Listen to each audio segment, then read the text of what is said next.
Picture a grand English manor, its dining room aglow with a priceless 17th century silver candelabra, until it vanishes in the night. At Thornfield Manor, suspicion falls on 4 souls: the loyal butler, the charming widow, the flamboyant decorator, and the obsessive collector. Only Miss Jane Marple, with her quiet village wisdom, can unravel the web of secrets, deceit, and hidden motives. In a world of elegance and betrayal, one truth will shine brighter than silver. Dive into the vanished antique candelabra, a mystery where every glance hides a clue. Chapter 1. The glittering dinner. The dining room of Thornfield Manor shimmered with an air of faded grandeur, its long mahogany table polished to a mirror-like sheen. At its centre stood the antique silver candelabra, a magnificent relic of the 17th century, its 5 graceful branches curling like tendrils, each cradling a tall ivory candle. The flames danced, casting intricate shadows on the damask wallpaper, their light catching the candelabra's ornate engravings. Cherubs and vines wrought by some long-forgotten silversmith. Lord Reginald Ashby, seated at the head, surveyed his guests with the satisfaction of a man who knew the value of his possessions. His weathered face, framed by silver hair, softened as his gaze lingered on the heirloom, a treasure passed down through generations of Ashbys. The table was set for 5 guests, an intimate gathering by the manor's standards. To Lord Ashby's right sat Mrs. Clara Wentworth, her auburn curls catching the candlelight as she laughed, her voice a bright cascade over the clink of crystal glasses. A widow of some repute, her charm was as polished as the silverware, though her penchant for lavish spending was whispered about in drawing-rooms from London to Bath.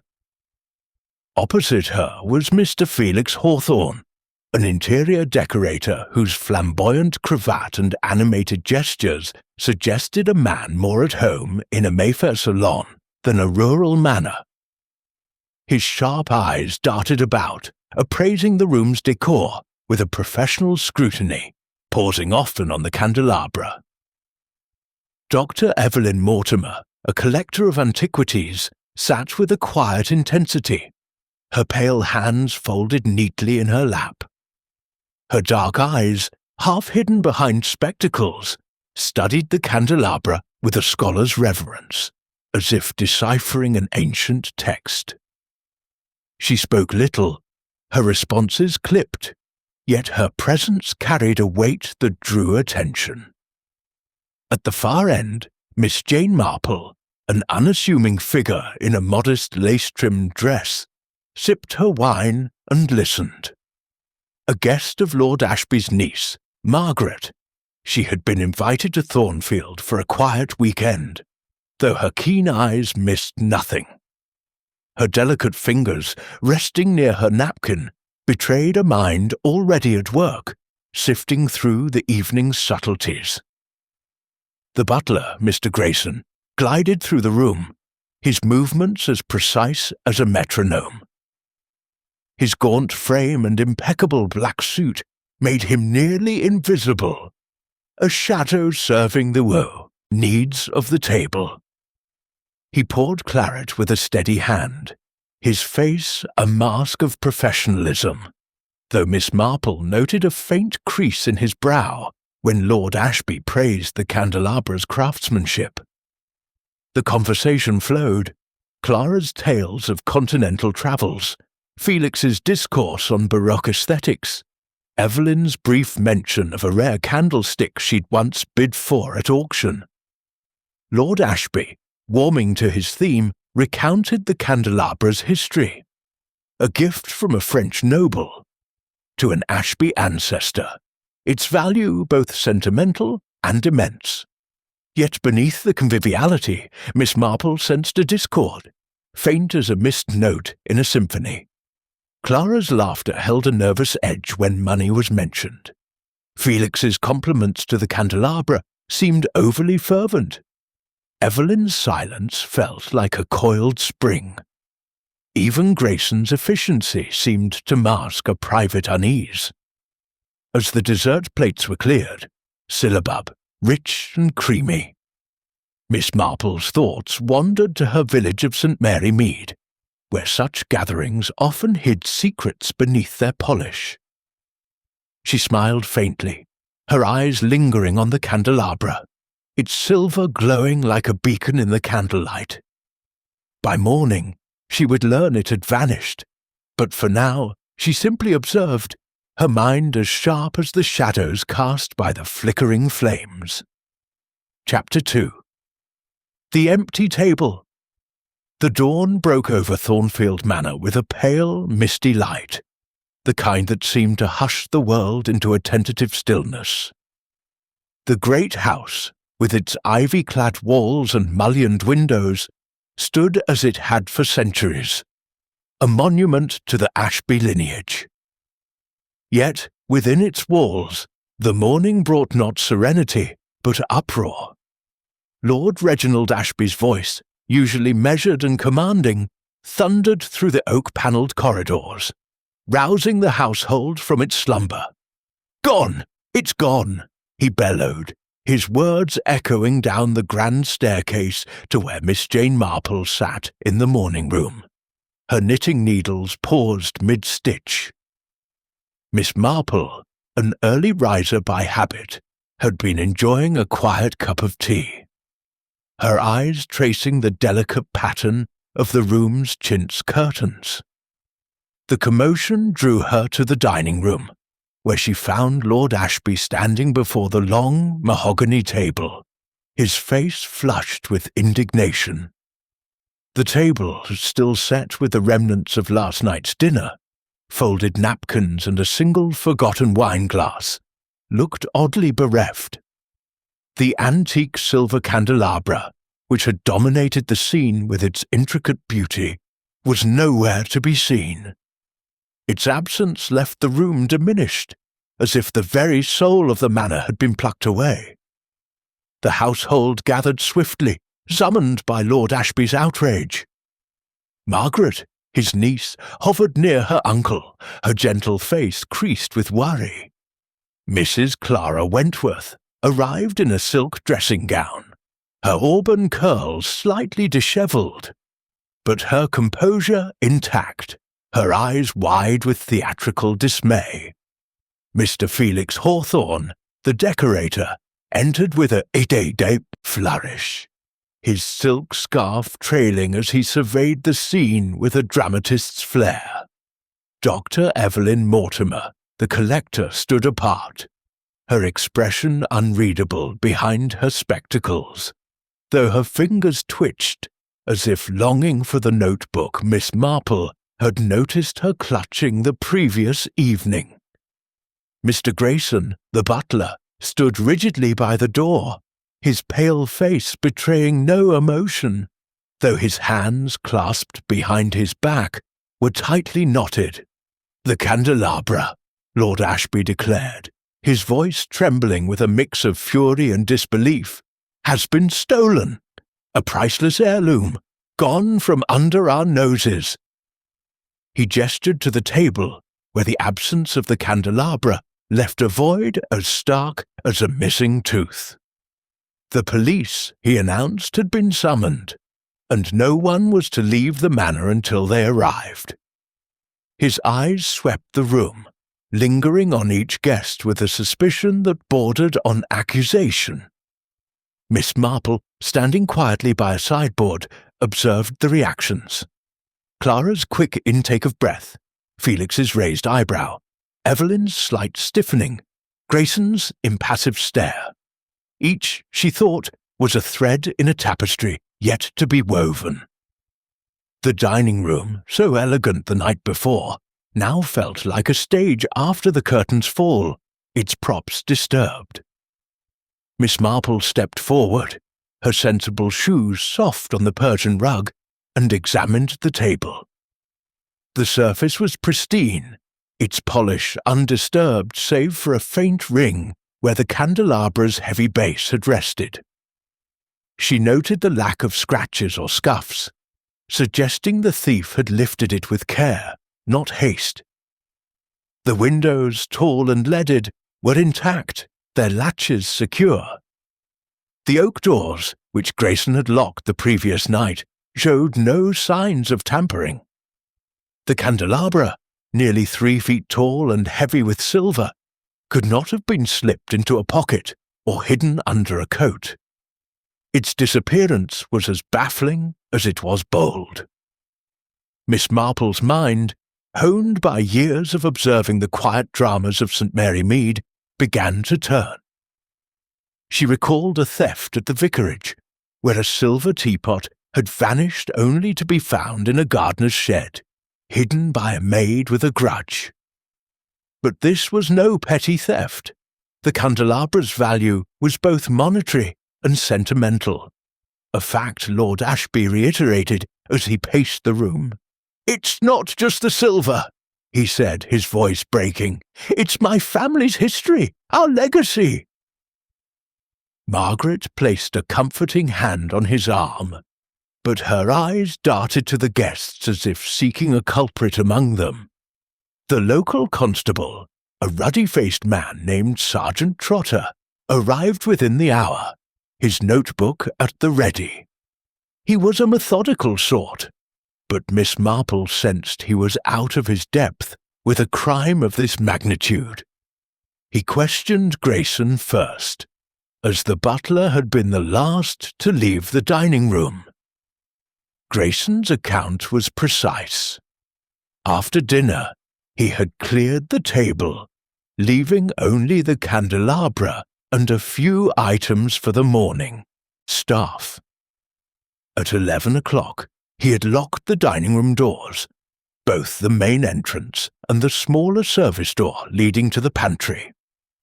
His keys, he insisted, had remained in his possession, secured in his quarters.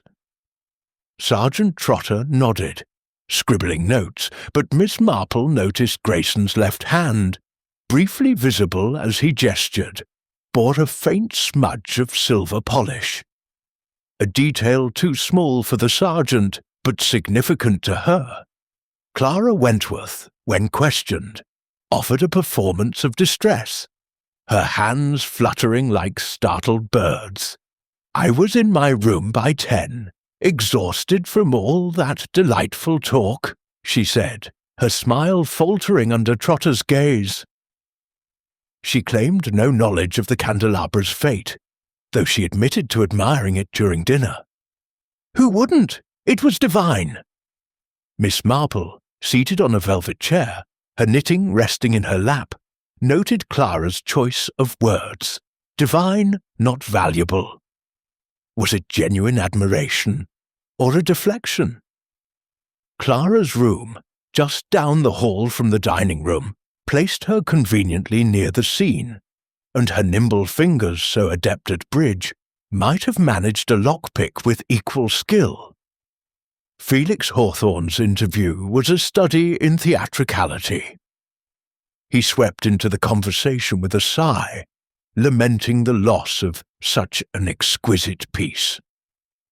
He admitted to lingering in the dining room after dinner, sketching the candelabra's design in his notebook, a habit he claimed was professional curiosity. "I couldn't resist its lines," he said, producing the sketch for Trotter, a detailed rendering of the candelabra's base, complete with measurements. He claimed to have taken a walk afterward, returning after midnight, though no one could confirm his absence. Miss Marple's eyes narrowed slightly.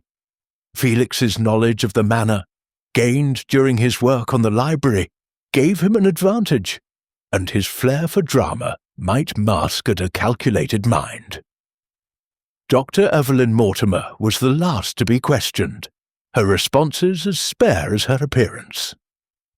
She had retired to her room after dinner, she said, reading a monograph on 17th-century silverwork. The candelabra, she admitted, was of interest to her as a collector, but she denied any involvement in its disappearance. "I study objects, not steal them," she said, her voice cool. Trotter seemed satisfied, but Miss Marple observed the way Evelyn's fingers brushed her pocket, where the edge of her notebook was just visible. Was it merely notes on silver, or something more incriminating?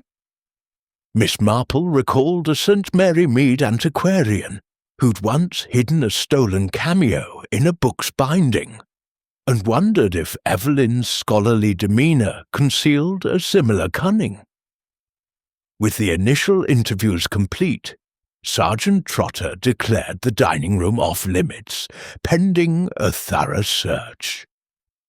The guests dispersed, their murmurs filling the air with unease. Miss Marple remained, her knitting resumed, the soft click of her needles a counterpoint to her racing thoughts. The candelabra's size and weight ruled out a spontaneous theft. This was planned, deliberate. The lack of forced entry suggested someone with access or knowledge of the manor's locks. Grayson's keys, Clara's proximity, Felix's familiarity, Evelyn's obsession, each offered a piece of the puzzle, but none yet fit. She rose, her movements unhurried, and approached the table once more. The dust on its edge, undisturbed save for the candelabra's footprint, intrigued her. A careless thief might have left smudges or scratches, but this one had been meticulous. She bent closer, her eyes catching a faint gleam near the table's leg. A single silver shaving, no larger than a pinhead, glinting in the morning light. It was too small for Trotter's notice, but to Miss Marple it was a clue. Had the candelabra been scraped as it was moved, or was this residue from another act? She tucked the observation away, like a stitch in her knitting, to be revisited later. The manor's staff, a small but loyal group, were questioned next. The housemaids, flustered and tearful, swore they'd seen nothing unusual. The cook, a stout woman with flour-dusted hands, confirmed the kitchen had been quiet after dinner, with no one passing through the pantry. The gardener, who doubled as a night watchman, reported no disturbances outside, though his rounds ended at 10, leaving a window of opportunity. Miss Marple listened, her mind drifting to a theft in her village where a stolen brooch had been hidden in a coal scuttle. The candelabra, however, was too large for such a hiding place. It required space, a cupboard, a trunk, perhaps an attic or cellar. As noon approached, Lord Ashby retreated to his study, his anger giving way to despair. Margaret confided in Miss Marple, her voice low. Uncle's devastated. That candelabra was his pride, more than the manor itself. Miss Marple nodded, her expression sympathetic, but her thoughts were elsewhere. The candelabra's disappearance was not just a theft. It was a violation of trust, committed by someone who had sat at that table, sharing wine and conversation. She recalled a St. Mary Mead dinner, where a guest's envy had led to petty theft, and wondered if envy or greed had played a role here. The morning room, where Miss Marple returned, offered a view of the manor's grounds, the mist now lifting to reveal manicured lawns and distant yews. She settled into an armchair, her knitting a pretext for observation. Clara passed by, her laughter forced as she spoke to Margaret. Felix lingered in the hall, his sketchbook open, though his pencil was idle. Evelyn emerged from her room, her notebook now tucked under her arm, her steps purposeful as she headed toward the library. Grayson, overseeing the staff, moved with his usual precision, but Miss Marple caught a fleeting glance he cast toward the dining room, as if drawn to the scene of the crime. The puzzle, she knew, lay in the details: the smudge of polish on Grayson's hand, Clara's nervous laughter, Felix's convenient walk, Evelyn's guarded notebook. Each suspect was a character in a drama, their motives hidden behind polite facades. Miss Marple's village had taught her that human nature was universal, whether in a manor or a cottage. Greed, envy, desperation, these were the threads she would follow, unravelling them with the patience of a knitter untangling a knot. As the clock struck noon, she resolved to watch and listen, certain that the candelabra, though hidden, was not far, and that its thief would betray themselves before long. Chapter 3. The Butler's Account. The morning room of Thornfield Manor, with its high ceilings and heavy velvet drapes, held a subdued air, as the household grappled with the theft of the candelabra. Miss Jane Marple, seated in a corner with her knitting, observed the comings and goings with the quiet attentiveness of a sparrow watching a garden. The police, under Sergeant Trotter's direction, had cordoned off the dining room, but their search had yielded little beyond fingerprints too smudged to identify. The focus now turned to the suspects, and Mr. Grayson, the butler, was summoned for a more thorough questioning in the library, a room lined with leather-bound volumes and smelling faintly of wax and old paper. Grayson entered with the measured tread of a man accustomed to order, his black suit immaculate despite the morning's upheaval. His face, gaunt and lined, was a study in restraint, though Miss Marple noted the slight tightening of his jaw as he faced Sergeant Trotter. The sergeant, perched behind a mahogany desk, flipped open his notebook with an air of authority that seemed to sit uneasily on his broad shoulders. Lord Ashby, still shaken, stood by the fireplace, his hands clasped behind his back, while Margaret hovered nearby, her eyes flickering between concern for her uncle and curiosity about the proceedings.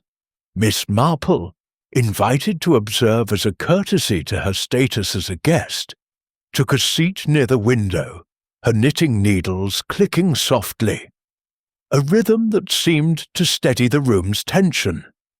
"Mr. Grayson," Sergeant Trotter began, his voice gruff, "you were the last to see the candelabra last night. Walk us through your actions after dinner, and mind you, be precise." Grayson inclined his head, his expression unchanging. "Of course, sir," he replied, his tone as polished as the silver he tended. He recounted the evening with meticulous detail. After the guests retired, he had overseen the clearing of the table, leaving the candelabra in place as per Lord Ashby's custom. At precisely 11 o'clock, he had locked the dining room's main door and the service door to the pantry, checking each twice. The keys, he insisted, were placed in a locked drawer in his quarters, a small room off the servants' hall. He had then retired, seeing no one and hearing nothing unusual. Miss Marple listened, her eyes half closed, as if absorbed in her knitting. But her mind was sharp, catching the cadence of Grayson's words. His account was almost too perfect, delivered with the precision of a rehearsed script. She recalled a butler in St. Mary Mead, a man named Perkins, whose flawless demeanour had masked a penchant for pilfering sherry. Grayson's hands, she noted, remained clasped, but the faint smudge of silver polish she'd seen earlier lingered in her memory. Was it residue from routine cleaning, or evidence of a more illicit act? She made a mental note to inquire about the manor's silver polishing schedule. Trotter pressed further. "You're certain no one could have accessed the keys?" Grayson's eyes met the sergeant's without flinching. "Quite certain, sir. The drawer is locked, and I keep the key on my person." He patted his waistcoat pocket, producing a small brass key as proof. Trotter grunted, scribbling a note, but Miss Marple's attention shifted to Grayson's posture. Rigid, almost defiant. She wondered if his loyalty to the Ashby family, so proudly declared, might conceal a grievance. Servants, she knew, often saw more than they admitted, and resentment could simmer beneath years of deference. Lord Ashby, unable to contain himself, interrupted. "Grayson, you've served this family for 20 years. If you know anything at all, you must speak." His voice cracked, betraying the weight of the Candelabra's loss. Grayson's face softened, a flicker of emotion breaking through. "My lord, I swear I know nothing of the theft. The Candelabra was my responsibility, and its loss pains me deeply." His words carried a sincerity that seemed to mollify Lord Ashby, but Miss Marple caught a fleeting glance Grayson cast toward the door, as if expecting an interruption, or fearing one. Trotter, shifting tack, asked about the other guests. "Did you notice anything unusual during dinner? Any guest lingering near the Candelabra?" Grayson hesitated, his lips pursing slightly. "Mrs. Wentworth was lively, as always, sir, but she left promptly after dessert. Mr. Hawthorne stayed to admire the Candelabra, sketching it, I believe. Dr. Mortimer commented on its craftsmanship, but kept to herself, nothing out of the ordinary." His tone was even, but Miss Marple detected a slight emphasis on Felix's sketching, as if Grayson found it noteworthy. She filed this away, recalling how a village grocer's careful observations had once unmasked a thief who lingered too long over a display. The questioning concluded, and Grayson was dismissed, his departure as silent as his arrival. Trotter turned to Lord Ashby, promising a thorough search of the servants' quarters, but Miss Marple sensed the sergeant's focus was too narrow.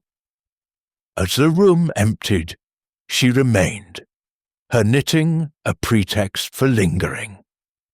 She approached the fireplace, where a faint trace of ash caught her eye.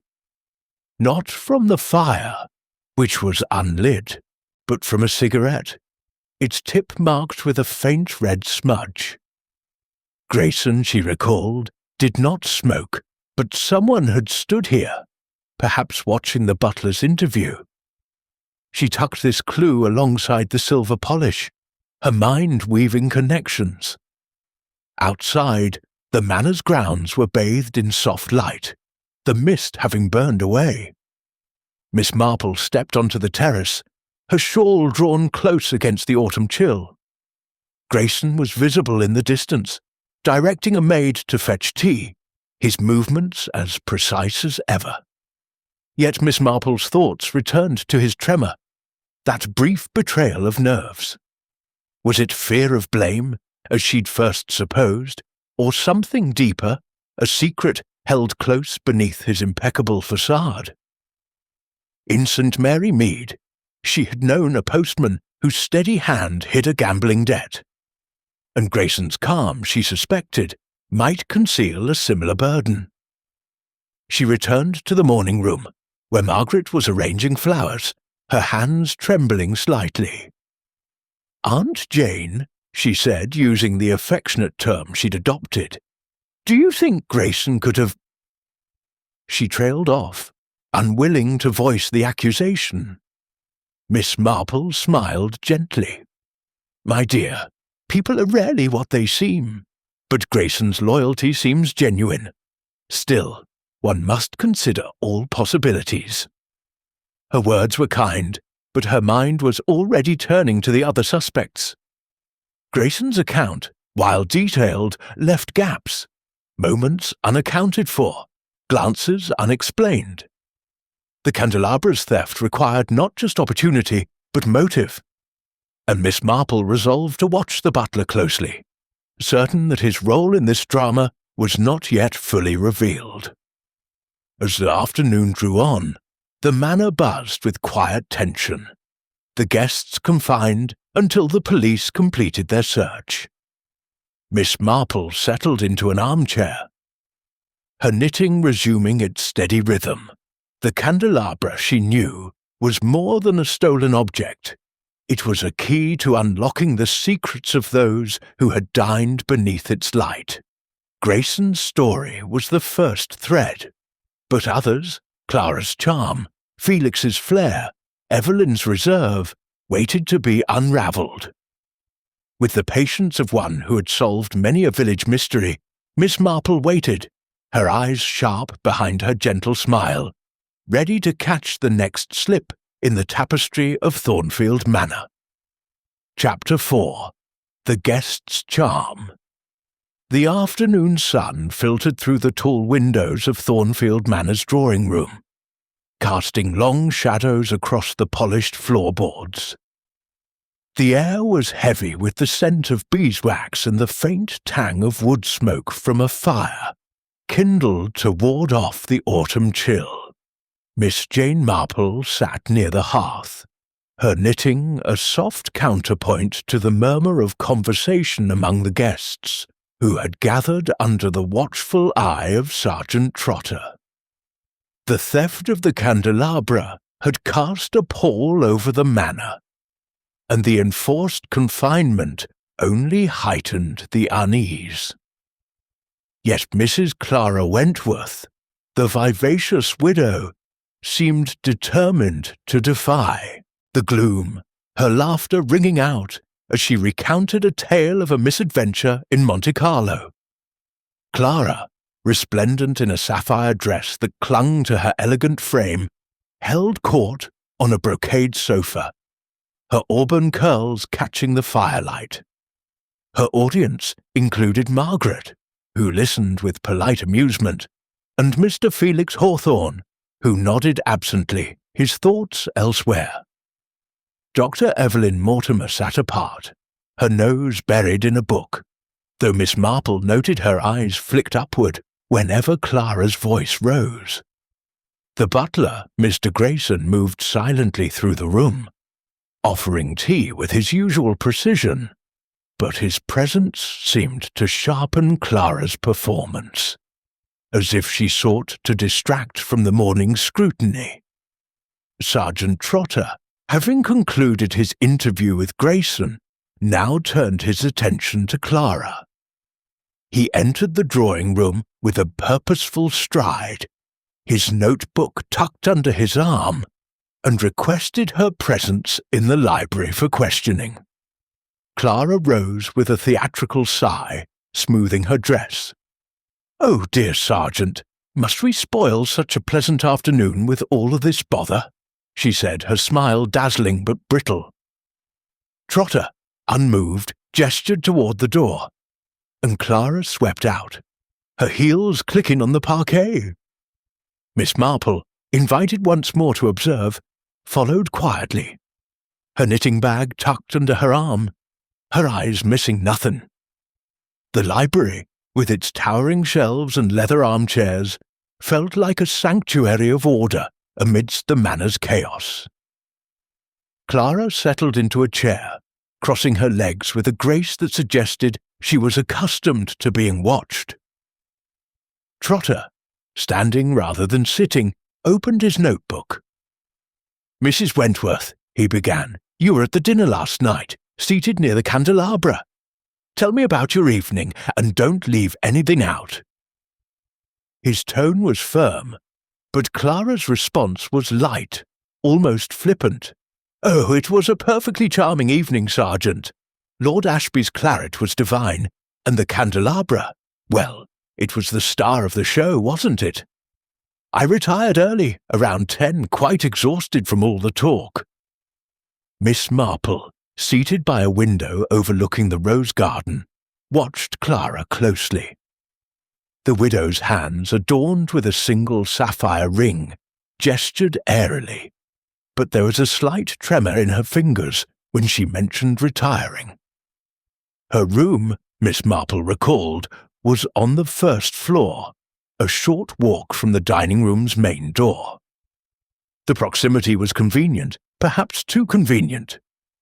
Clara's charm, so effervescent, reminded Miss Marple of a St. Mary Mead widow who had once deflected suspicion from a missing necklace with similar vivacity, only to be found selling it in London weeks later. Trotter pressed further. "You say you retired at 10. Did anyone see you go to your room?" Clara tilted her head, her smile unwavering. "I'm afraid I didn't make a grand exit, Sergeant. I slipped away quietly. Too much wine, perhaps." She laughed, but the sound was sharp, like glass about to crack. Trotter's eyes narrowed. "And you heard nothing, saw nothing, related to the Candelabra's disappearance?" Clara shook her head, her curls bouncing. "Nothing at all. I was fast asleep by 11, dreaming of Paris, not silver heirlooms." Miss Marple's needles paused, her mind turning over Clara's words. The widow's insistence on an early retirement felt rehearsed, and her casual dismissal of the Candelabra's value seemed at odds with her known financial troubles. Miss Marple had overheard Margaret mention Clara's recent pleas for a loan, cloaked in jest but laced with desperation. The sapphire ring, while striking, was no match for the pearls Clara had worn at dinner, inherited, she'd claimed, from her late husband. Could those pearls have been sold, and the candelabra targeted to fund her extravagant lifestyle?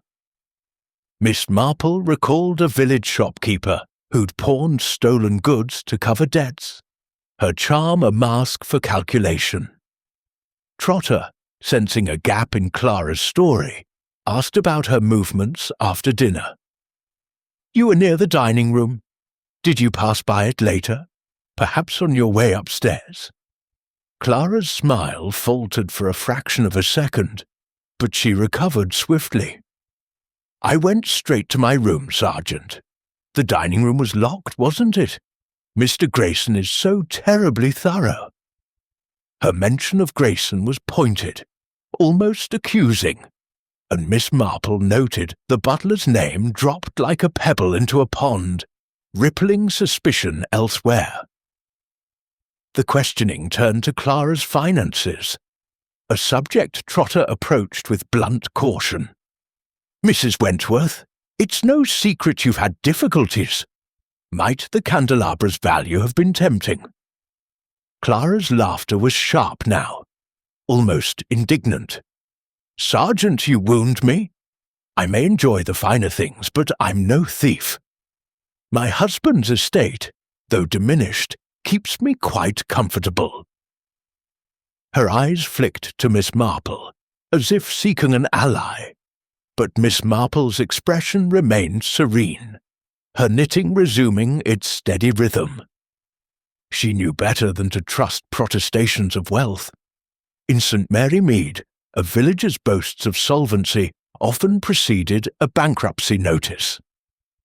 As the interview concluded, Trotter seemed unsatisfied, but lacked evidence to press further. Clara rose, her composure restored, and offered a parting smile.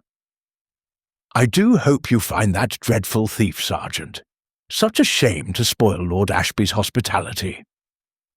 She glided out, leaving a trace of jasmine perfume in her wake.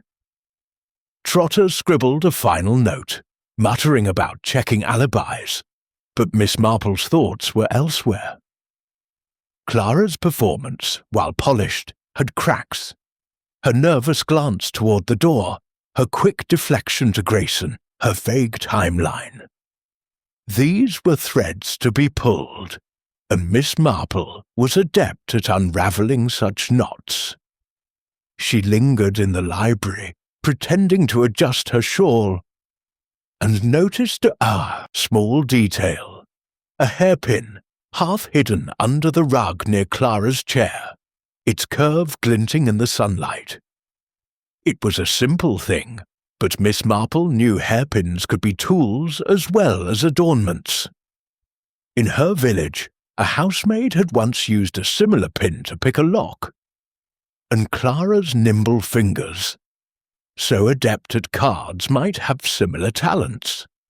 Miss Marple left the hairpin for Trotter's men to find, certain it would mean little to them, but much to her growing picture of the theft. Back in the drawing room, Clara resumed her role as the life of the gathering, her laughter drawing Margaret and Felix into a game of whist.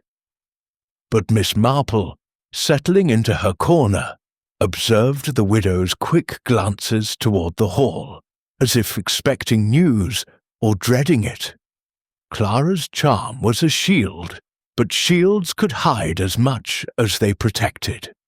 Miss Marple recalled a St. Mary Mead tea party where a guest's wit had concealed a pilfered brooch, and she wondered if Clara's vivacity masked a similar guilt. The Candelabra's theft required not just opportunity but audacity, and Clara, with her proximity and flair, had both in abundance. As the afternoon waned, Miss Marple's needles clicked on, each stitch a step closer to the truth, her mind weaving a pattern only she could yet see. Chapter 5. The Decorator's Eye. The late afternoon light bathed Thornfield Manor in a golden glow, softening the edges of its ancient stone walls and casting intricate patterns through the stained glass window of the library. The room, with its towering bookshelves and the faint must of old leather, had become a hub of inquiry since the Candelabra's theft. Miss Jane Marple, ensconced in a high-backed chair near a bay window, appeared absorbed in her knitting, but her sharp eyes missed nothing.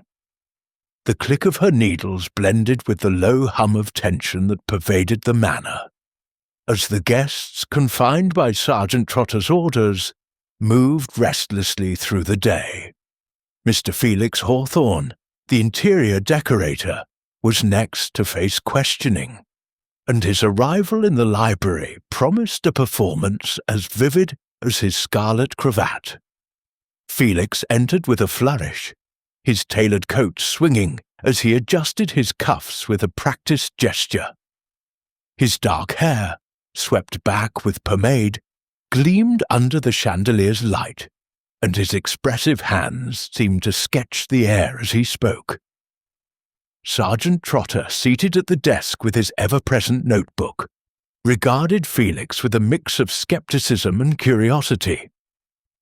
Lord Ashby, still nursing his indignation, stood by a globe, his fingers tracing its contours absently. Margaret, ever the peacemaker, hovered near her uncle, her face a mask of concern. Miss Marple, invited to observe as a courtesy, settled into her role as silent spectator, her knitting a pretext for her keen observation.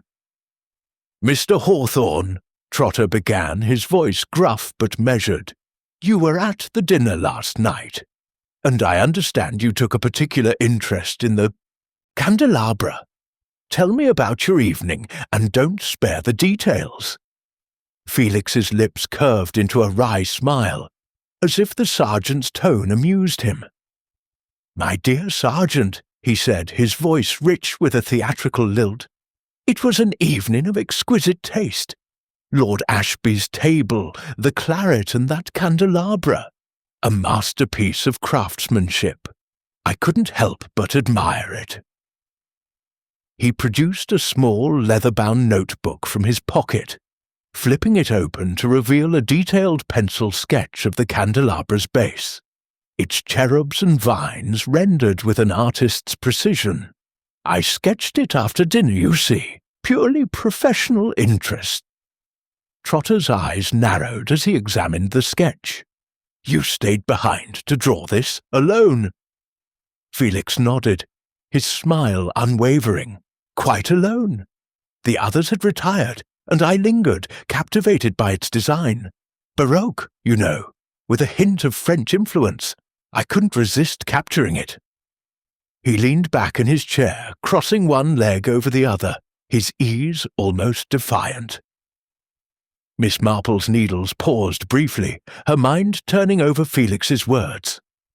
His passion for the candelabra was evident, but passion, she knew, could mask greed. In St. Mary Mead, a painter had once stolen a silver frame under the guise of sketching it, and Felix's flair reminded her of that deceptive artistry. Trotter pressed on. "What time did you leave the dining room, and where did you go?" Felix's fingers drummed lightly on the armrest, a gesture Miss Marple noted as a sign of impatience, or nerves. "I finished my sketch around 10:30, I'd say. Then I took a walk in the gardens. Needed some air after all that rich food." His tone was casual, but his eyes flicked to Lord Ashby, as if gauging his reaction. "The night was crisp, the stars quite splendid. I returned after midnight, straight to my room." Trotter's pencil scratched across his notebook. "Can anyone confirm this walk of yours?" Felix shrugged, a gesture both elegant and evasive. "I'm afraid I'm a solitary creature, Sergeant. The gardener might have seen me, but I didn't seek an audience."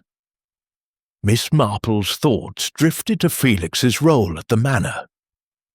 He had been hired to redecorate the library, giving him intimate knowledge of the house's layout, its passages, its staircases, its hidden corners. Such familiarity could make a theft easier, especially for someone with an eye for detail. She recalled a St. Mary Mead carpenter who had used his access to a manor to pilfer a clock, hiding it in a crate of tools. Felix's sketch, while impressive, could be a pretext, a way to linger near the candelabra without arousing suspicion. Yet his walk, if true, left a gap in his alibi, one Trotter seemed determined to probe. "You know the manor well," Trotter said, his tone sharpening. "Any chance you noticed someone near the dining room during your stroll?" Felix's smile tightened, but he shook his head. "Nothing, Sergeant. The house was quiet, the dining room locked, as Grayson will no doubt confirm." His mention of the butler was light, almost dismissive, but Miss Marple caught a subtle edge, as if Felix were steering suspicion elsewhere. She made a mental note, her needles resuming their rhythm, each stitch a placeholder for a thought. Trotter shifted to Felix's profession. "You deal in fine things, Mr. Hawthorne. Ever tempted to acquire something like the candelabra for yourself?" Felix laughed, a rich, theatrical sound that filled the room. "Tempted? Of course, who wouldn't be? But I'm an artist, not a thief. My work is to create beauty, not steal it." His words were smooth, but Miss Marple's keen eyes caught a flicker of unease in his posture, a slight stiffening of his shoulders. She recalled a village seamstress whose love of fine fabrics had led to pilfering silk, and wondered if Felix's aesthetic passion might have crossed a similar line. As the questioning drew to a close, Trotter seemed frustrated, his notebook filled with Felix's vague answers. "We'll check with the gardener about your walk," he said, his tone implying doubt. Felix rose, adjusting his cravat with a flourish. "Do, Sergeant. I'm sure he'll recall my silhouette against the moonlit roses." He bowed slightly to Lord Ashby and Margaret, then exited, leaving a trace of sandalwood cologne in his wake. Miss Marple watched him go, her mind turning over his performance. His charm was undeniable, but charm, she knew, could be a curtain drawn over darker motives. Alone in the library, Miss Marple lingered, her knitting bag resting on her lap. She approached the desk where Felix had sat, her eyes scanning the floor. There, half hidden by the desk's claw foot, was a tiny speck of charcoal dust, likely from his sketching pencil. It was a small thing, but it confirmed his presence in the dining room, sketching as he claimed. Yet the precision of his sketch suggested more than casual interest. Perhaps a study for a theft, or a way to justify lingering near the candelabra. She recalled a saint, Mary Mead jeweller, who had sketched a client's ring before attempting to replicate it. And Felix's artistic zeal felt similarly suspect. Returning to the drawing room, Miss Marple found Felix engaged in a lively discussion with Clara about Parisian decor, his laughter bright, but his eyes restless, darting towards the hall. Clara responded with her usual vivacity, but Miss Marple noted a subtle tension between them, as if each were playing a part. Dr. Evelyn Mortimer remained in her corner, her book now closed, her fingers tracing the edge of her notebook. Grayson passed through, his tray steady, but his glance lingered on Felix, a shadow of suspicion in his eyes. Miss Marple's needles clicked on, each stitch weaving a thread of doubt. Felix's alibi, his knowledge, his passion, all pointed to opportunity, but motive remained elusive. As the sun dipped below the horizon, casting the manor in twilight, Miss Marple knew the decorator's eye had seen more than he admitted, and she resolved to watch him closely, certain that his role in the candelabra's disappearance was yet to be fully illuminated. Chapter 6. The Collector's Obsession. The twilight had settled over Thornfield Manor, draping its ancient halls in a soft violet hush. The drawing-room, where the guests had been confined for much of the day, glowed with the warm light of oil lamps, their flicker a pale echo of the lost candelabra's grandeur. Miss Jane Marple sat in her accustomed corner, her knitting needles moving with a quiet rhythm that belied the sharpness of her observations. The air was thick with unspoken suspicions, as the guests, under Sergeant Trotter's watchful eye, maintained a fragile veneer of civility. Dr. Evelyn Mortimer, the collector of antiquities, had been a silent presence throughout the day, her dark eyes rarely leaving the pages of her book or the small notebook she clutched like a talisman. Now, as the clock struck 6, she was summoned to the library for her interview, and Miss Marple followed, her curiosity piqued by the woman's guarded demeanour. Evelyn entered the library with the measured steps of a scholar, her plain grey dress and severe bun lending her an air of austerity. Her spectacles glinted in the lamplight, masking her expression, but Miss Marple noted the slight tension in her shoulders, as if she were bracing for scrutiny. Sergeant Trotter stood behind the desk, his notebook open, his broad face set in a frown of concentration. Lord Ashby, still brooding over the theft, leaned against a bookcase, his eyes fixed on Evelyn with a mixture of hope and distrust. Margaret, ever attentive, stood by her uncle, her hands clasped tightly. Miss Marple settled into a chair near a tapestry depicting a medieval hunt, her knitting bag at her side, her presence as unobtrusive as a shadow. "Dr. Mortimer," Trotter began, his voice carrying a note of formality. "You're a collector, with a known interest in silverwork. The candelabra was a rare piece, wasn't it? Tell me about your evening, and what you know of its disappearance." Evelyn's lips pressed into a thin line. her hands folding neatly in her lap. Though her fingers brushed the edge of her notebook, a gesture Miss Marple found telling. "The candelabra was exceptional," Evelyn said, her voice low and precise, like a lecturer addressing a seminar.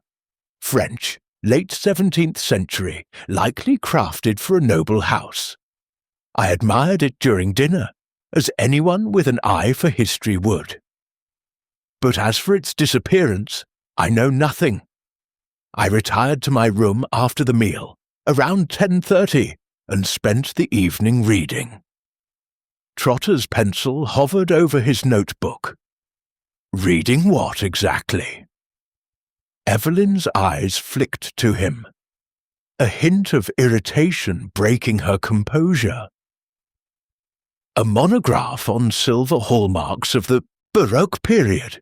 It's my field, Sergeant." She spoke with a quiet authority, but Miss Marple detected a defensive edge, as if Evelyn were guarding more than her scholarly reputation. The notebook, half hidden in her lap, seemed to pulse with significance, and Miss Marple recalled a St. Mary Mead librarian who had hidden stolen manuscripts in a similar journal, her obsession with rare books mirroring Evelyn's fixation on antiquities. Trotter leaned forward, his tone sharpening. "You were in your room all night. No one saw you leave?" Evelyn's gaze was steady, but her fingers tightened on the notebook. "I had no reason to leave, Sergeant. My room is on the second floor, near the back staircase, and I was absorbed in my work. I heard nothing unusual." Her words were clipped, almost rehearsed, and Miss Marple's mind turned to the back staircase, a narrow, seldom-used passage that led to the attic and service areas. Its proximity to Evelyn's room offered a discreet route to the dining room. If one knew the manor's layout. Evelyn, as a frequent visitor to Thornfield for its auctions, might well have such knowledge. "You've studied the candelabra before, haven't you?" Trotter asked, glancing at his notes. "Lord Ashby says you inquired about it last year." Evelyn nodded, her expression unchanging. "I did. It's documented in auction records from the 19th century, a rare survivor of its kind. I requested to examine it, but Lord Ashby declined to sell." Her voice held a trace of bitterness, quickly masked, and Miss Marple's needles paused. Obsession, she knew, could drive even the most rational to desperate acts. In her village, a collector of rare stamps had once forged a document to claim a prized item, and Evelyn's intensity suggested a similar passion, perhaps unchecked. Trotter's next question was blunt. "A piece like that would fetch a fortune on the black market. Ever tempted to add it to your collection?" Evelyn's eyes flashed, her composure cracking for a moment. "I'm a scholar, not a criminal," she said, her voice rising slightly. "My collection is built through legitimate means, auctions, dealers, documented sales.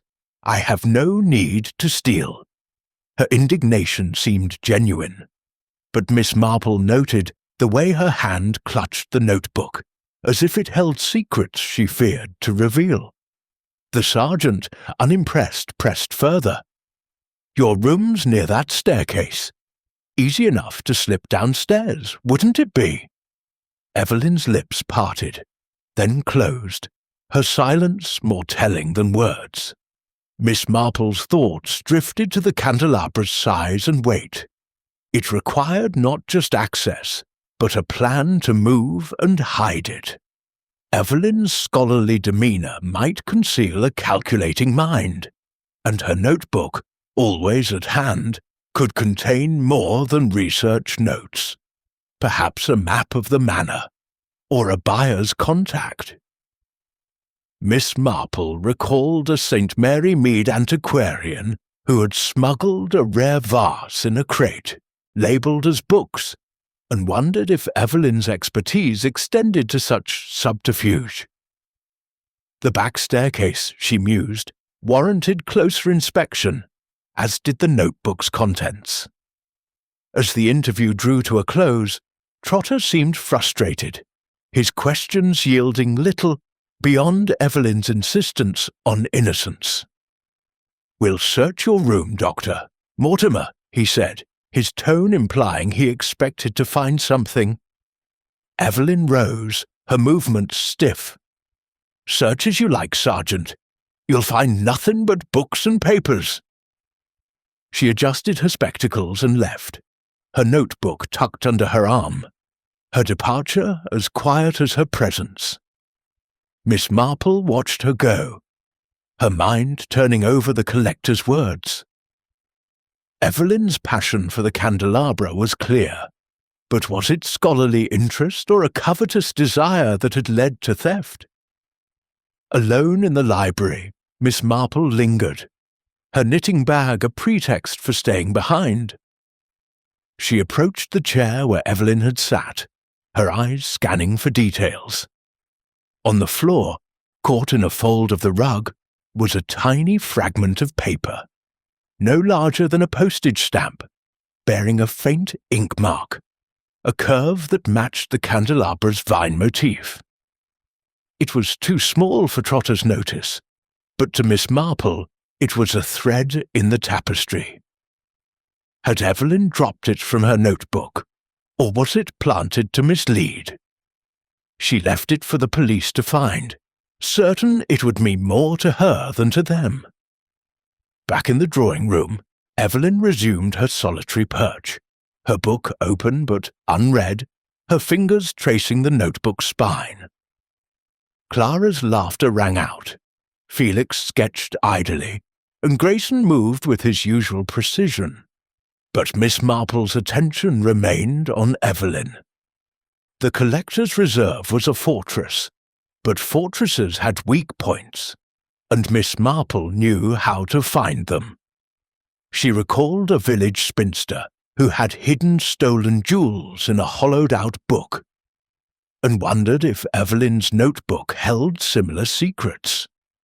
As the lamps flickered, casting shadows across the room, Miss Marple's needles clicked on, each stitch a step toward unraveling the mystery of the candelabra's fate and the collector's role in it.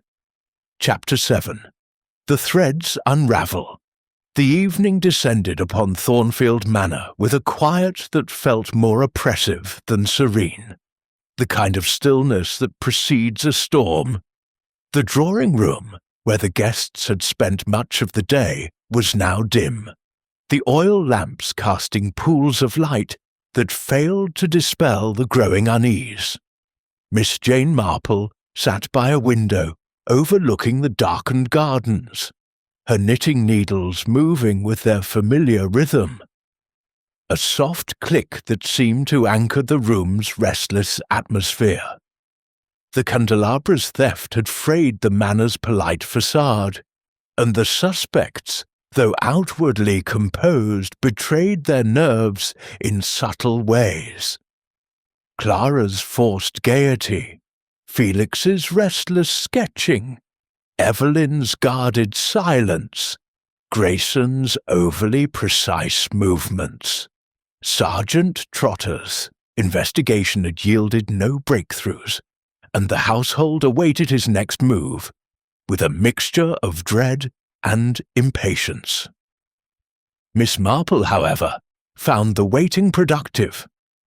Her years in St. Mary Mead had taught her that mysteries unravelled not through grand gestures, but through the quiet accumulation of details, glances, gestures, inconsistencies that others overlooked. As she knitted, her mind sifted through the day's observations. Grayson's smudge of silver polish, Clara's nervous hairpin, Felix's charcoal dust, Evelyn's fragment of paper. Each was a thread, but the pattern remained elusive. The candelabra, too large to be spirited away easily, must be hidden somewhere within the manor's labyrinthine walls, and its thief, she was certain, was among those now gathered under the manor's roof. The afternoon had brought a brief respite, when Sergeant Trotter, frustrated by the lack of physical evidence, allowed the guests to move freely within the manor, provided they remained available for further questioning. This freedom, however, was a tether in disguise, as 2 constables patrolled the grounds, ensuring no one slipped away. Miss Marple took advantage of the moment, slipping into the garden under the pretense of needing air. The gravel paths crunched softly under her sensible shoes, and the cool air sharpened her thoughts. She wandered toward the rose beds, where Felix claimed to have walked the previous night, her eyes scanning for signs of his presence. The gardener, a grizzled man named Hobbs, was trimming hedges nearby, and Miss Marple engaged him in conversation, her tone as disarming as a village gossip's. "Mr. Hawthorne mentioned a walk last night," she said, her voice mild. "Did you happen to see him in the gardens?" Hobbs paused, his shears glinting in the fading light. I saw someone by the roses, near midnight. Tall, like Mr. Hawthorne, but it was dark. Couldn't swear it was him." His words were cautious, but Miss Marple noted a scuff in the gravel near the rosebed, a faint disturbance that suggested someone had lingered. She thanked Hobbs and moved on, her mind turning to Felix's vague alibi. A walk could be a cover for something else, perhaps a rendezvous or a moment to hide the candelabra. Returning to the manor, Miss Marple observed the suspects as they mingled in the drawing room. Clara, seated at a card table, was teaching Margaret a game of patience, her laughter bright, but her eyes darting to the door whenever footsteps echoed in the hall.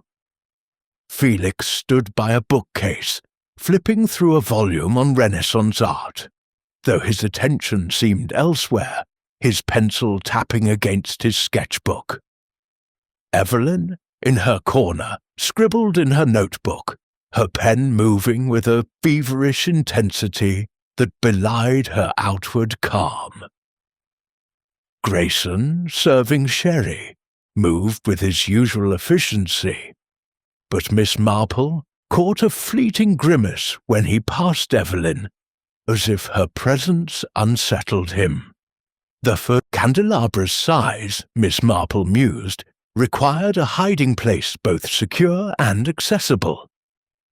The manor's sprawling layout offered possibilities: cellars, attics, unused rooms, but the lack of forced entry suggested the thief had acted with confidence, perhaps with a key or intimate knowledge of the house.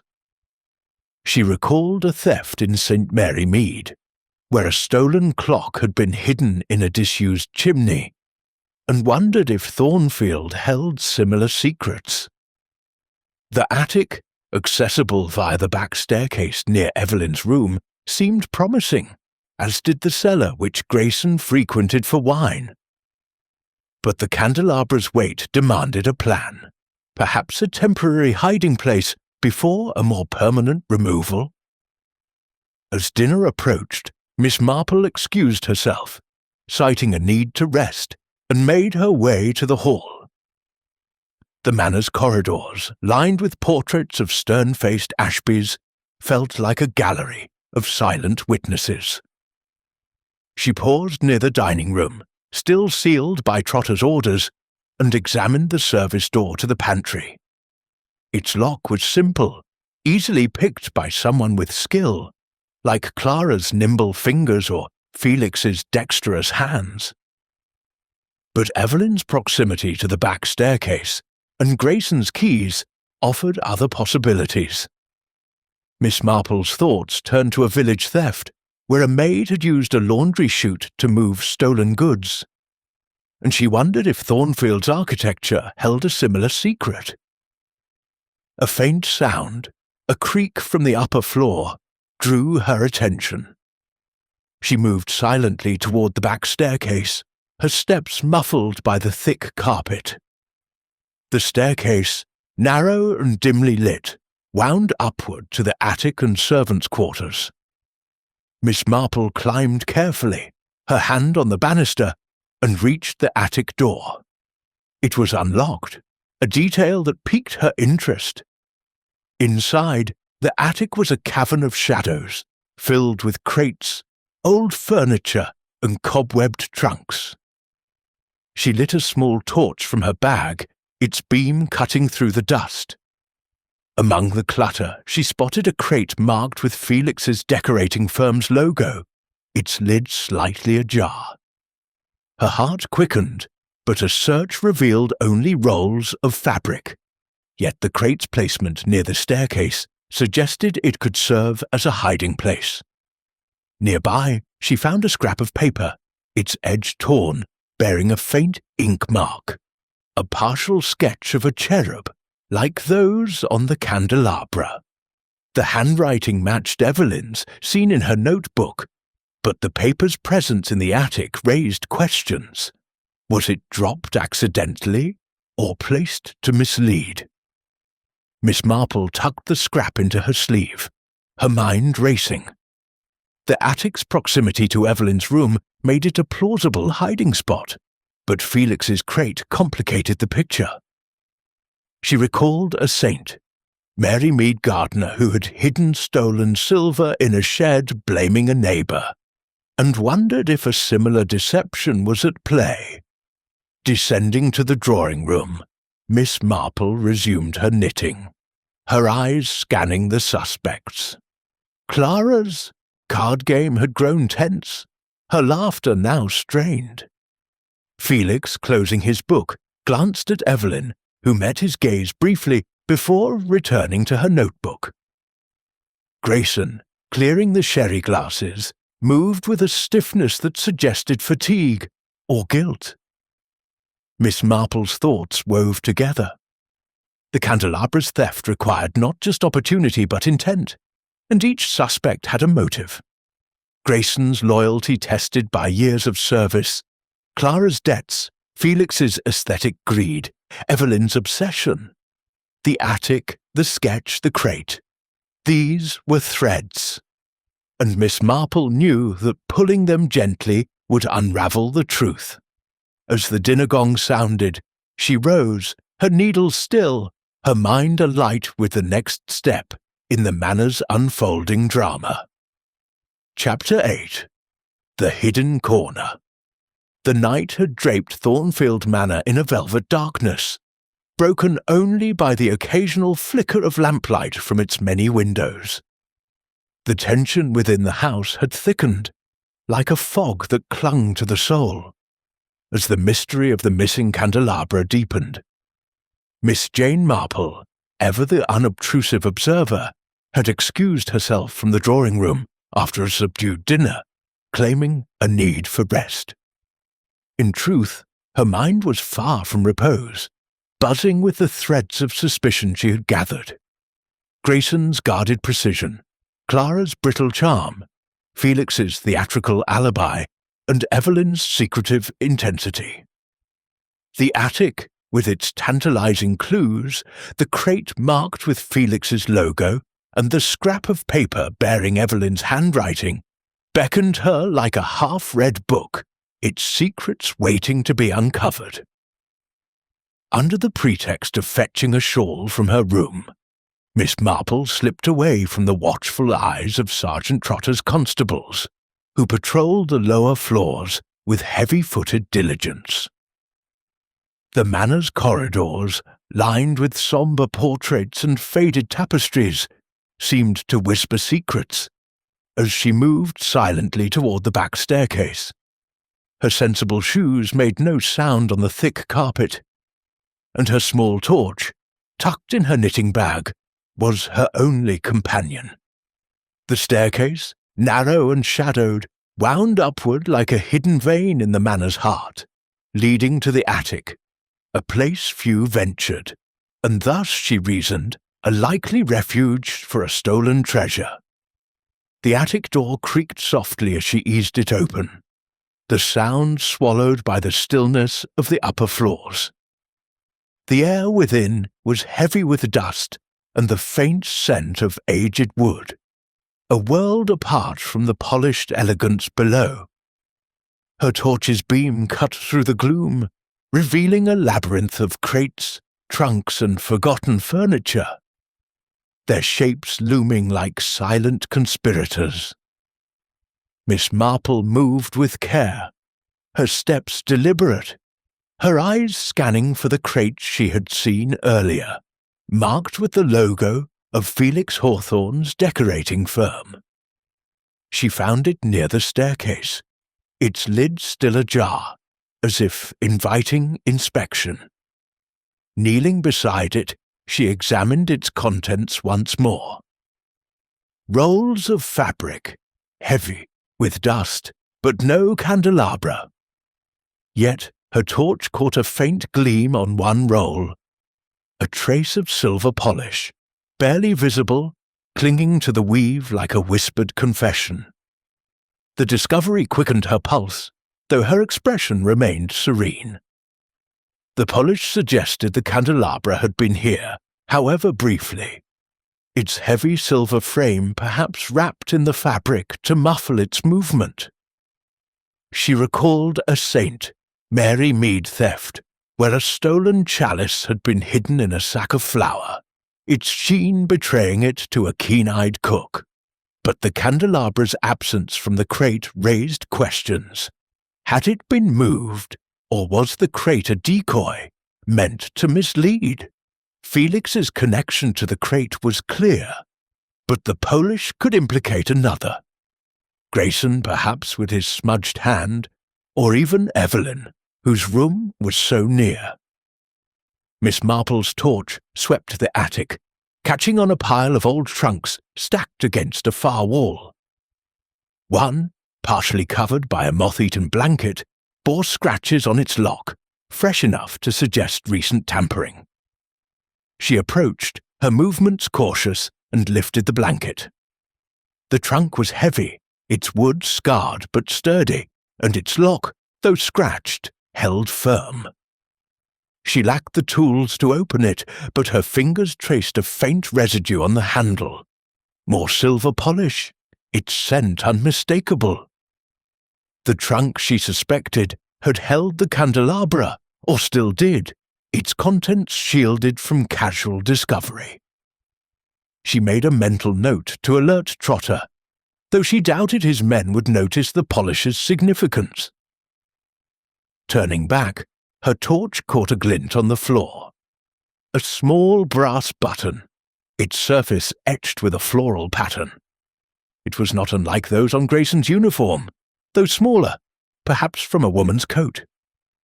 Clara's sapphire dress had no such buttons, but Evelyn's grey coat, seen at dinner, might. Miss Marple tucked the button into her sleeve, alongside the scrap of paper from earlier, her mind weaving connections. The attic, with its proximity to Evelyn's room and Felix's crate, was a nexus of clues, but the button suggested another player, or a deliberate misdirection. She recalled a village seamstress who had dropped a button to frame a rival, and wondered if a similar game was afoot. As she prepared to leave, a faint sound, a rustle like fabric brushing wood, came from the far corner. Her torch swung toward it, revealing nothing but shadows, yet the air felt charged, as if someone had been there moments before. Miss Marple's heart steadied. She was not one to jump at shadows, but she knew the manor's secrets were close, hidden in its crevices like dust in a rug. She descended the staircase, her torch extinguished, her steps silent. The manor's corridors were empty, but the weight of unseen eyes followed her. A sensation she had felt in St. Mary Mead, when unravelling a particularly tangled mystery. Back in her room, Miss Marple sat by the window, her knitting resumed as she pondered the attics to revelations. The silver polish linked the crate and trunk, suggesting the candelabra had been moved through the attic, perhaps en route to a more permanent hiding place. Felix's crate implicated him, but its emptiness suggested he was either careless or cunning, using it as a decoy.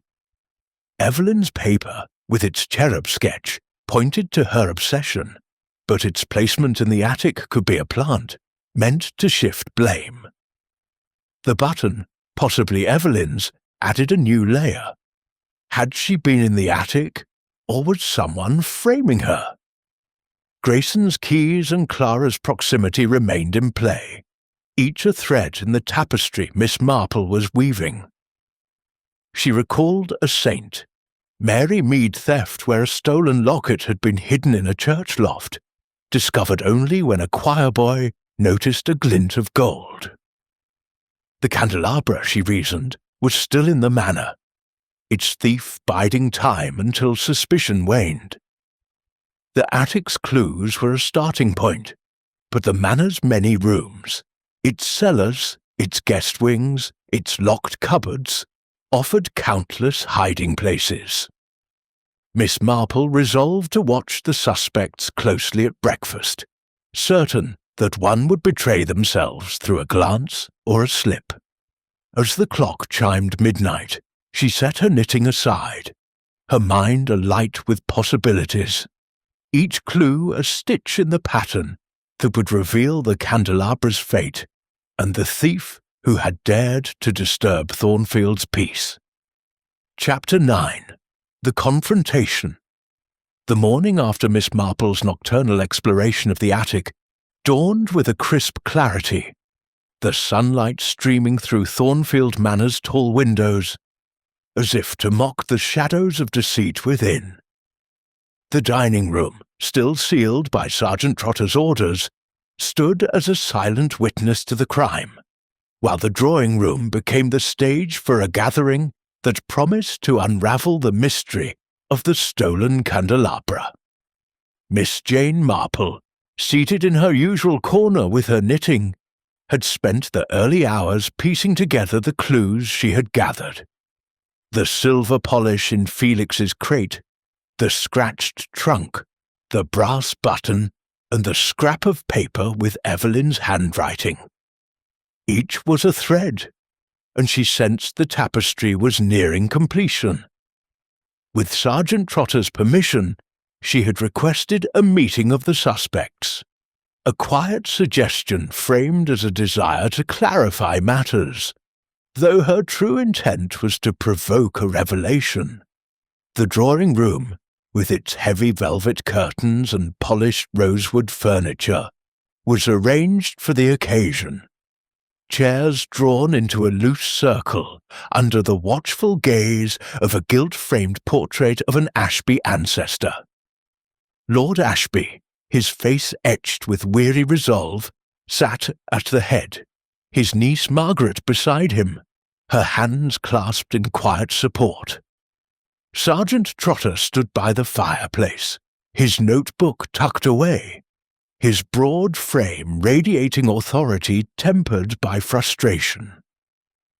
The suspects, Mr. Grayson, Mrs. Clara Wentworth, Mr. Felix Hawthorne, and Dr. Evelyn Mortimer, entered one by one, their expressions a mix of curiosity and wariness. Clara's sapphire dress sparkled, but her smile was strained. Felix's cravat was as flamboyant as ever.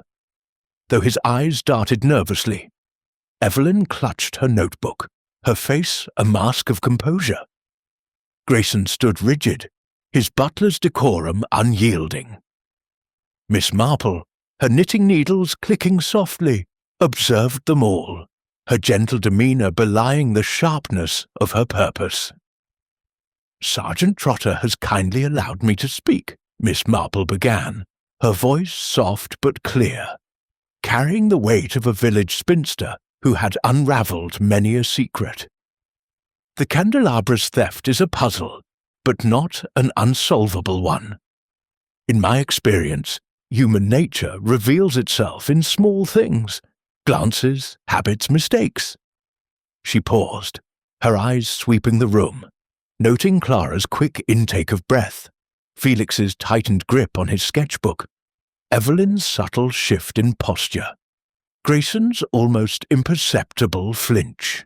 "Let us begin with you, Mr. Grayson," she said, turning to the butler. "Your loyalty to the Ashby family is unquestioned, yet your hand bore a smudge of silver polish, noticed yesterday. A small thing, perhaps from routine duties, but it troubled you when the candelabra was mentioned." Grayson's face remained impassive, but his eyes flickered. "I polish the silver daily, Miss Marple," he said, his voice steady. "The smudge was from my work, nothing more. I fear the blame falling on me, as the candelabra was in my care." Miss Marple nodded, her smile gentle. "Fear can make us cautious, Mr. Grayson, but it does not make you a thief. Your tremor was one of worry, not guilt, like a St. Mary Mead footman who trembled when accused of stealing spoons, though he was innocent."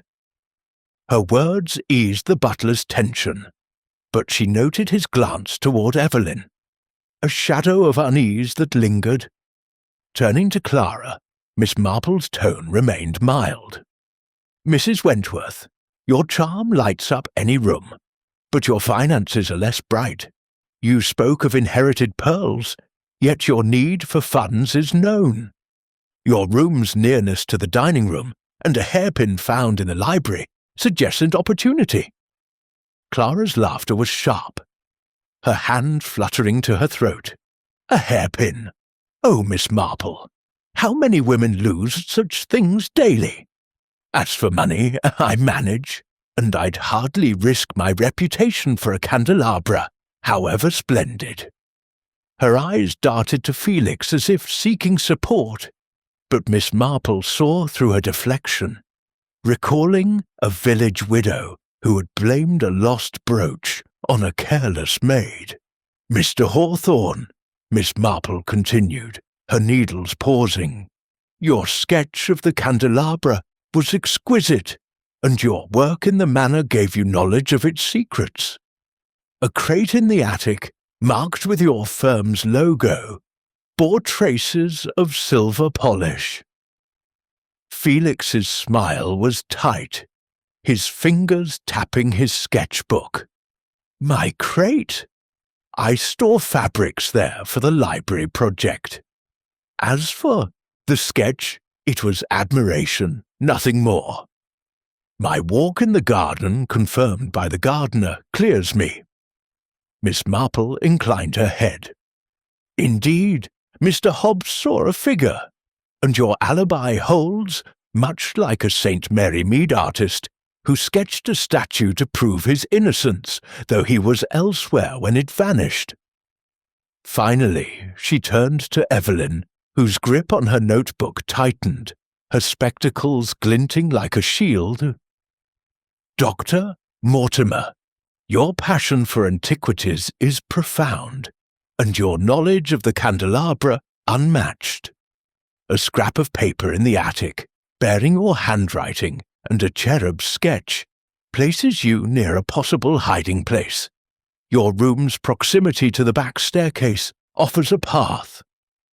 Evelyn's voice was cold, her words clipped. "That paper could belong to anyone. I study objects, Miss Marple, not steal them.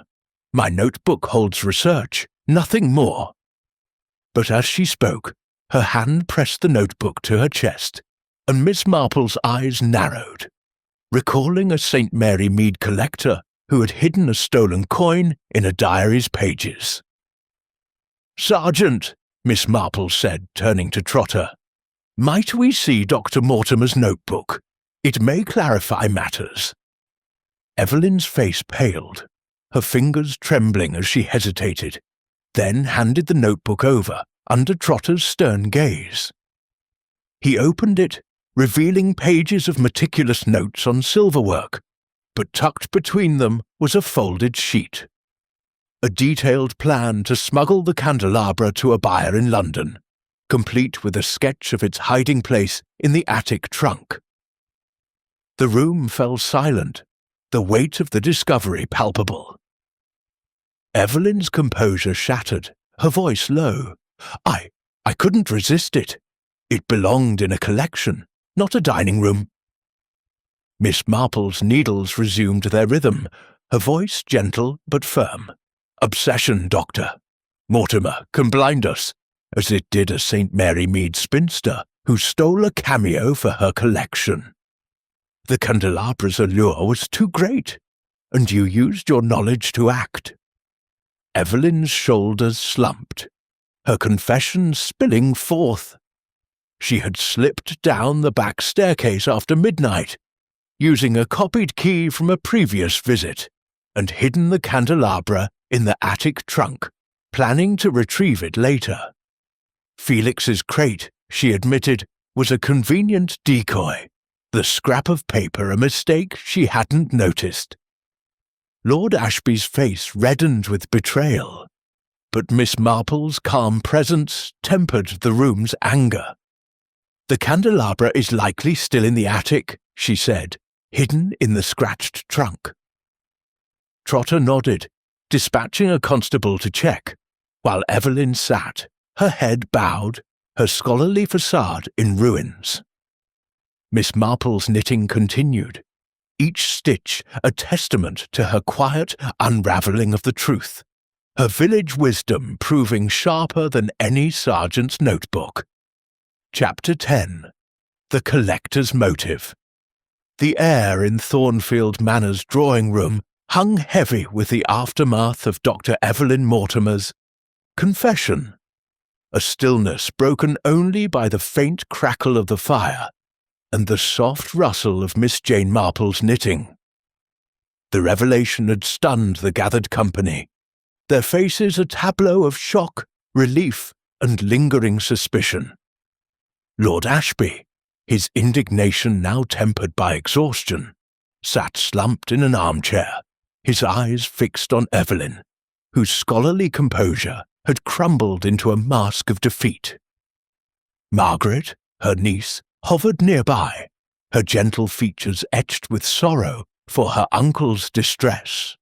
Sergeant Trotter, his broad frame taut with purpose, stood by the door, directing a constable to the attic to retrieve the candelabra from the scratched trunk Miss Marple had identified.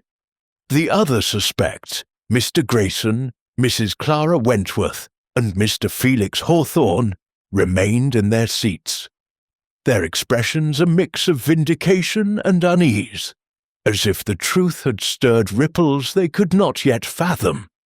Miss Marple, seated by the window with her knitting bag, observed the scene with her characteristic calm, her needles moving in a steady rhythm that seemed to soothe the room's jagged edges.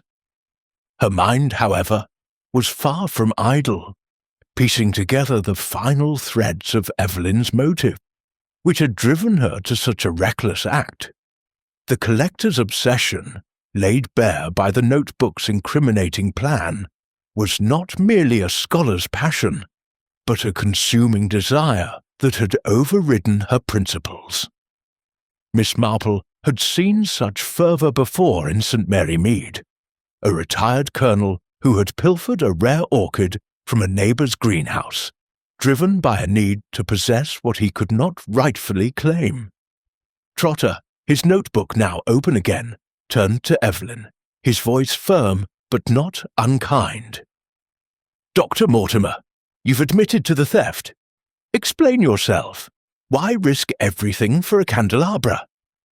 Evelyn's hands, no longer clutching her notebook, lay limp in her lap, her spectacles reflecting the firelight as she stared at the floor.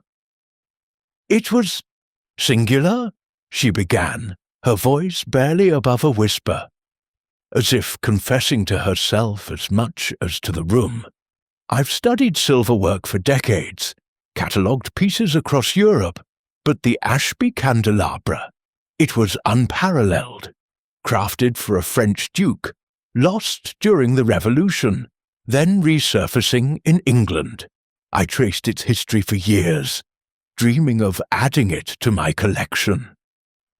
She paused, her fingers twitching, as if reaching for the notebook that now lay in Trotter's hands. "Last year, I offered to buy it, but Lord Ashby refused. I couldn't let it stay here, a mere decoration, when it belonged in a collection where its value would be understood." Her voice grew fervent, her eyes lifting to meet Lord Ashby's, who flinched at the intensity. "I planned it carefully, copied a key during a previous visit, waited until the house was quiet, and moved it to the attic trunk. I meant to retrieve it later, through a contact in London who deals in discreet sales." Miss Marple's. Needles paused, her mind turning over Evelyn's words. The confession was detailed, but its passion rang true, echoing a St. Mary Mead spinster who had stolen a rare book from the vicarage library, convinced it was wasted on unappreciative eyes. Evelyn's motive was not greed for money, but a collector's greed for possession. A subtle distinction that Miss Marple understood well. She noted the glances exchanged among the other suspects. Grayson's relief, Clara's raised eyebrow, Felix's faint smirk. Each had been cleared, yet their reactions suggested lingering secrets, perhaps unrelated to the theft, but worth exploring. Trotter pressed further, his tone sharp. "You used Mr. Hawthorne's crate as a decoy, didn't you? And that paper in the attic, was it meant to mislead?" Evelyn nodded, her shoulders sagging. "The crate was convenient. I knew it would point to Felix if found. The paper was a mistake. I sketched at the candelabra's base during dinner, and it must have fallen from my notebook when I moved the candelabra. I didn't realize until too late." Felix's smirk vanished, his hand tightening on his sketchbook, but he said nothing, his earlier theatricality subdued by the weight of being a pawn in Evelyn's scheme. Miss Marple's eyes softened, though her mind remained keen. "Dr. Mortimer," she said gently, "you knew the manor well from your visits. The back staircase was your path, wasn't it?" Evelyn's head jerked up, her eyes meeting Miss Marple's with a mix of surprise and resignation. "Yes," she admitted. "It's quiet, rarely used. I waited until after midnight, when the house was asleep, and carried the candelabra to the attic. It was heavy, but I managed, wrapping it in fabric to avoid noise." Her voice faltered, and Miss Marple recalled a village schoolteacher who had hidden a stolen painting in a loft, her obsession blinding her to the consequences. Lord Ashby, his voice hoarse, broke the silence. "You dined at my table, Evelyn, and betrayed my trust. Why?" His question hung in the air, heavy with hurt. Evelyn's lips trembled, but she offered no defense, only a quiet, "I'm sorry, Reginald. It was madness." Miss Marple's heart stirred with pity, but her mind remained clear. Evelyn's apology, like her confession, was genuine, but it did not erase the act. The candelabra, a symbol of Ashby pride, had been reduced to a prize in a collector's game, a motive as old as human desire. A commotion at the door signaled the constable's return, his arms cradling the candelabra, its silver gleaming even in the dim light. Lord Ashby's face lit with relief, his hands reaching out as if to reclaim a lost child. "It's unharmed," the constable confirmed, setting it on the table. The cherubs and vines, so meticulously sketched by both Felix and Evelyn, caught the lamplight, restoring a measure of the manor's dignity. Trotter, satisfied, took Evelyn's arm, his voice formal. "Dr. Mortimer, You'll come with me. We'll need a full statement." Evelyn rose, her movements mechanical, her scholarly pride extinguished. As she was led away, Miss Marple's needles resumed their rhythm, her thoughts lingering on the motive's clarity. Evelyn's obsession had driven her to meticulous planning, yet her carelessness, the dropped paper, the scratched trunk, had betrayed her. Miss Marple recalled a St. Mary Mead jeweller who had coveted a sapphire ring, his obsession leading to a clumsy theft that unravelled under scrutiny. Evelyn's downfall was similar, her passion outstripping her caution. The other suspects, now cleared, exchanged glances, their relief tinged with unease, as if the manor's secrets had not all been laid bare. Miss Marple's eyes followed Evelyn's departure, her mind satisfied but alert. The candelabra was restored, but the manor's peace was fragile, its inhabitants marked by the shadow of suspicion.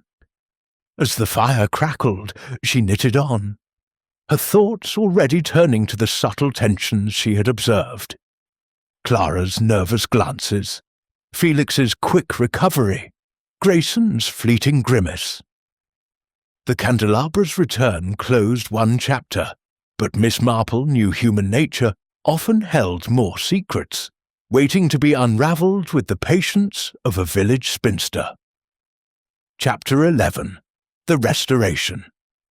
The morning following Dr. Evelyn Mortimer's confession brought a tentative calm to Thornfield Manor, as if the house itself exhaled in relief at the recovery of its cherished candelabra.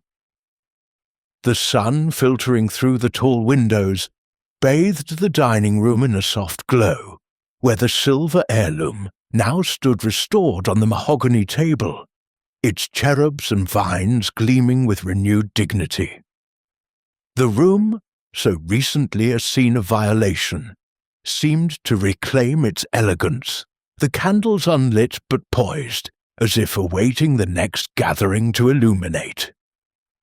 Miss Jane Marple, seated in the morning room with her knitting, observed the subtle shift in the manor's atmosphere, her needles clicking in a rhythm that mirrored her quiet satisfaction. The mystery was solved, yet her keen eyes remained alert, attuned to the undercurrents of human nature that lingered like faint echoes in the grand halls. Lord Ashby, his vigour partially restored, stood by the candelabra, his fingers tracing its intricate curves with a reverence born of its near loss. "It's back where it belongs," he murmured, his voice thick with emotion. Margaret, ever attentive, stood beside him, her gentle smile tinged with relief, though her eyes flickered with the strain of the past days. The other suspects, Mr. Grayson, Mrs. Clara Wentworth, and Mr. Felix Hawthorne, had gathered at Lord Ashby's request, a gesture to mark the resolution of the theft and perhaps to mend the fractured trust among them. Sergeant Trotter, his investigation concluded, had departed with Evelyn in custody, her notebook and confession secured as evidence for the authorities due. London.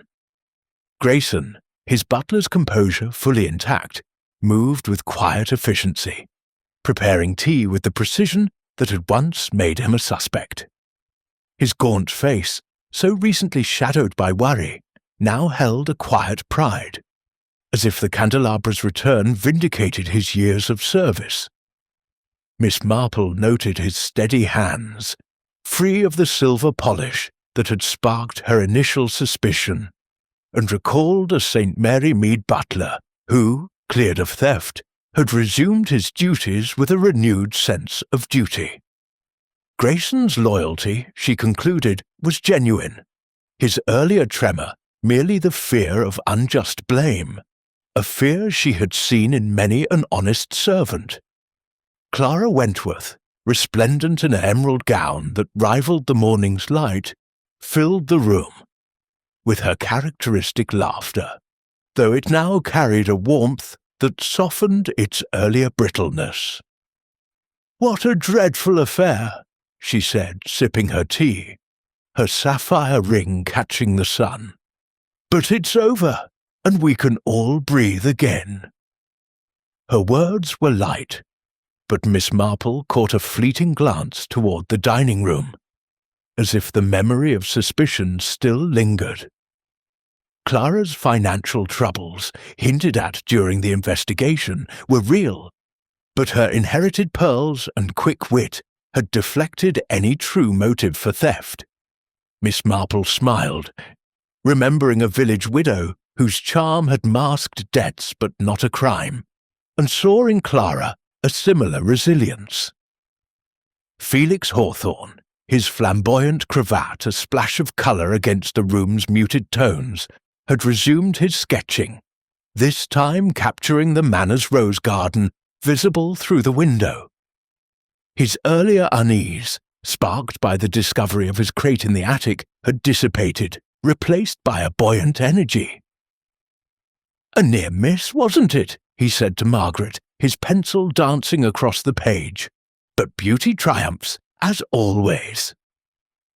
His alibi, confirmed by the gardener's vague sighting, had cleared him, and Miss Marple noted his quick recovery, much like a St. Mary Mead artist who, once exonerated, had painted with renewed vigour. Felix's crate, she mused, had been a clever decoy by Evelyn, its silver polish a misdirection that had nearly ensnared him.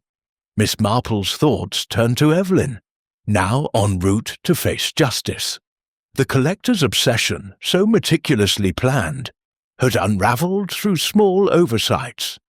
The dropped paper, the scratched trunk, the notebook's damning plan. Miss Marple had seen such flaws before, in a St. Mary Mead scholar who had stolen a rare manuscript, his brilliance undone by a single careless note. Evelyn's motive, rooted in a desire to possess rather than profit, was a reminder of the fine line between passion and madness, a line Miss Marple had traced in many a village drama. Lord Ashby, turning from the candelabra, addressed the room, his voice steady but warm. "I owe you all an apology for the suspicion that fell upon you," he said, his eyes lingering on Grayson, Clara, and Felix. "And to you, Miss Marple, I owe my gratitude. Your insight brought back what I thought lost." He gestured to the candelabra, its silver a beacon of restoration. Miss Marple inclined her head, her smile modest. "I only noticed what others might have seen, Lord Ashby," she said, her needles never pausing. "In my village, people are much the same, prone to small mistakes that reveal their truths." Margaret, her eyes bright with admiration, pressed Miss Marple's hand. "You've saved us, Aunt Jane," she whispered, using the affectionate term that had become their custom. Miss Marple patted her hand, her thoughts drifting to St. Mary Mead, where such resolutions often ended with tea and quiet reflection. The candelabra's return had healed the manor's wound, but Miss Marple knew that human nature, with its tangle of desires and secrets, was never fully resolved. As the guests dispersed, Grayson to his duties, Clara to her cards, Felix to his sketches, Miss Marple remained by the window, her knitting a steady companion, her mind already turning to the subtle tensions she had glimpsed, certain that Thornfield's peace, though restored, was but a pause in the endless drama of human hearts. Chapter 12. The Quiet Departure. The final morning at Thornfield Manor dawned with a gentle radiance, the autumn sun casting long golden rays across the dew-kissed lawns, as if nature itself sought to bid farewell to the drama that had unfolded within the ancient walls. The candelabra, restored to its rightful place on the dining-room table, gleamed with a quiet triumph, its silver cherubs and vines catching the light like a silent testament to the resolution of the theft. Miss Jane Marple, her modest suitcase packed and her knitting bag slung over her arm, stood in the hall, preparing to depart for St. Mary Mead. The manor, though outwardly serene, bore the faint scars of suspicion, its inhabitants forever altered by the events of the past days. Lord Ashby, his vigour renewed by the Candelabra's return, insisted on seeing Miss Marple off personally. His weathered face, so recently creased with anger and despair, now held a warmth that softened its stern lines. "Miss Marple," he said, his voice resonant with gratitude, "you've done more than recover a family heirloom. You've restored our peace, and for that I am forever in your debt." He clasped her hand, his grip firm but kind, and Miss Marple smiled, her eyes twinkling with the modesty of one accustomed to solving puzzles without fanfare. "You are too kind, Lord Ashby," she replied, her tone gentle. "I merely saw what was there to see, as I often do in my little village."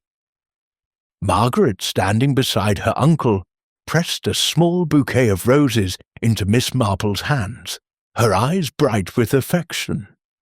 "Aunt Jane, you must come back," she said, her voice catching. "Thornfield won't be the same without you." Miss Marple patted her cheek, her smile warm but tinged with the knowledge that her work here was done. "My dear, your roses will brighten my cottage, and I shall think of you often," she said, her thoughts drifting to the quiet rhythms of St. Mary Mead, where such gestures were the currency of community.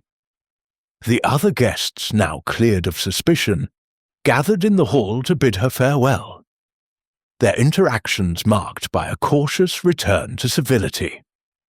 Mr. Grayson, his butler's uniform impeccable, bowed slightly, his gaunt face softened by a rare smile.